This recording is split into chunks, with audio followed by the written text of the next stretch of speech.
Je veux que vous viviez de foi.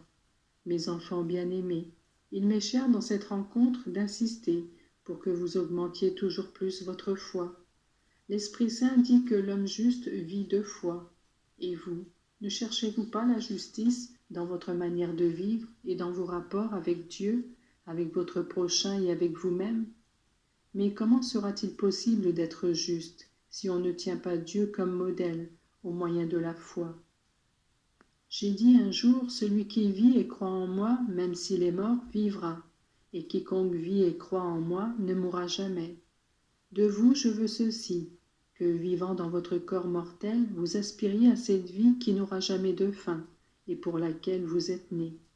Votre foi doit impliquer toute votre vie, qui doit être organisée à partir de ma doctrine et modelée sur l'exemple que je vous ai donné, et que je vous donne encore dans la vie sacramentelle.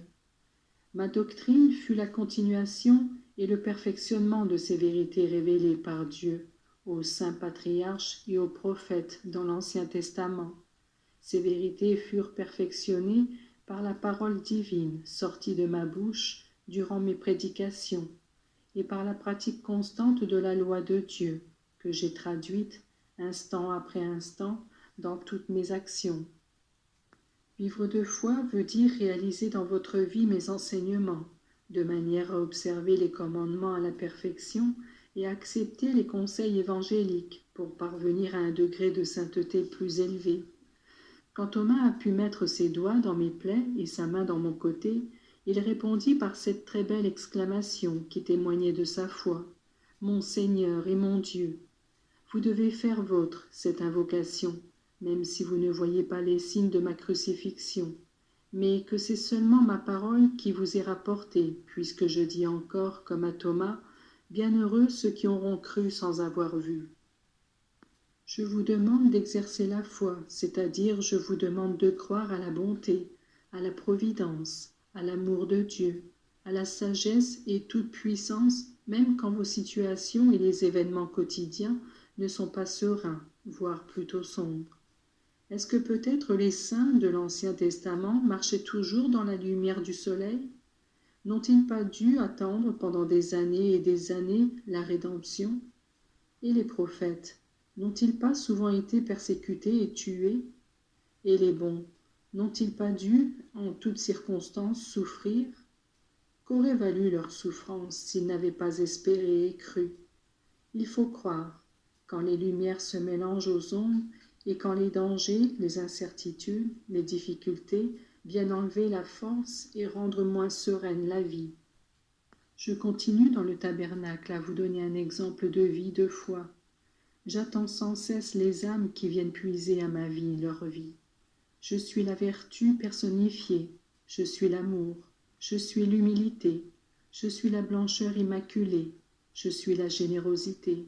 Je suis petit et caché pour me donner à tous, mais je suis un mystère de foi. Celui qui me reçoit doit accepter ce mystère de foi et le vivre. De mes vertus je vous fais don pour que, en me mangeant et en vivant comme moi, vous puissiez avoir un gage de prédestination et de gloire éternelle. Je désire que vous viviez votre foi avec moi, au pied de la croix, avec l'offrande de vos sacrifices, et même avec l'immolation quotidienne de votre vie sur l'autel de la Sainte Messe. Je veux que vous viviez de foi, sachant voir dans votre prochain mon image, en sorte que vous ne manquiez jamais de charité avec personne. Mon comportement doit être le vôtre. Dites-moi, est-ce que peut-être j'éloigne celui qui s'approche de mon autel sans respect, en état de péché et sans préparation? Est-ce que je n'accueille pas tout le monde? Et ne vous ai-je pas dit que dans mon cœur il y a de la place pour tous? N'excluez donc personne de votre cœur. La foi ne peut pas être seulement en Dieu. Vous ne pouvez pas dire que vous aimez et croyez en Dieu que vous ne voyez pas, si vous n'aimez pas votre prochain et si vous ne croyez pas cette grande vérité, que moi, Jésus, Fils de Dieu, fait homme, je m'identifie avec chaque homme, jusqu'au point de considérer comme fait à moi ce que vous faites à lui, que ce soit en bien ou en mal.